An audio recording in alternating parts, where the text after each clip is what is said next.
the irrefutable truth of Colossians 1:17.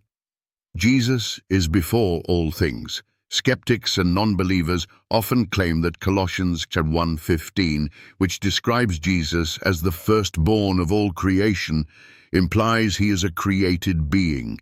However, this interpretation collapses when examined in light of Colossians 1:17, which declares he is before all things, and in him all things hold together.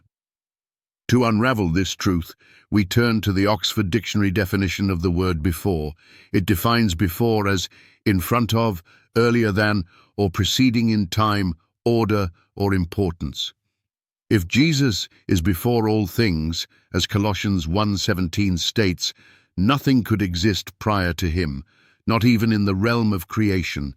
This makes it logically and theologically impossible for Jesus to be a created being, as there is no point in existence before him.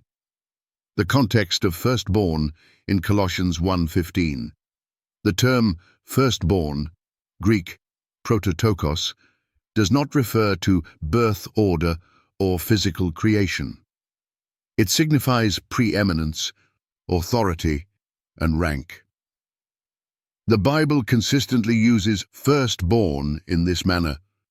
Psalm 89:27. God says of David, "I will make him the firstborn, the highest of the kings of the earth." David was not the firstborn son in his family, but he held preeminence as king. Exodus 4:22.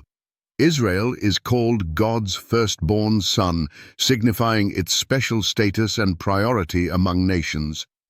Therefore, Colossians 1:15 refers to Jesus as the supreme preeminent one over all creation, not as a created being. Jesus' eternal existence. Colossians 1:17. Paul's statement, "He is before all things," is an unambiguous declaration of Christ's eternal existence. Let's break this down. He is before all things. This phrase signifies that Jesus existed prior to the creation of anything. To claim otherwise contradicts both logic and scripture. If he is before all things, he cannot be part of the created order. In him, all things hold together. Jesus is not only before all things, he is also the sustainer of all creation. This would be impossible for a created being, as creation itself relies on his divine power to exist and persist. Supporting scriptures that prove Jesus is eternal. John 1:1-3. In the beginning was the Word, and the Word was with God, and the Word was God. He was in the beginning with God. All things were made through him, and without him was not anything made that was made. If Jesus created all things, he cannot be part of the things created. Micah 5:2. But you, Bethlehem Ephrathah, though you are small among the clans of Judah, out of you will come for me one who will be ruler over Israel, whose origins are from of old, from ancient times. This prophecy reveals Jesus' eternal nature as the Messiah whose existence precedes time itself. Revelation 1:8. Jesus declares, "I am the Alpha and the Omega, who is and who was and who is to come, the Almighty." Alpha and Omega signify the beginning and the end, titles belonging exclusively to God. Hebrews 1:10-12. The Father addresses the Son, saying, "You, Lord, laid the foundation of the earth in the beginning, and the heavens are the work of your hands. They will perish, but you remain." Jesus is eternal and unchanging, qualities that cannot apply to a created being. The logical impossibility of Jesus as a created being.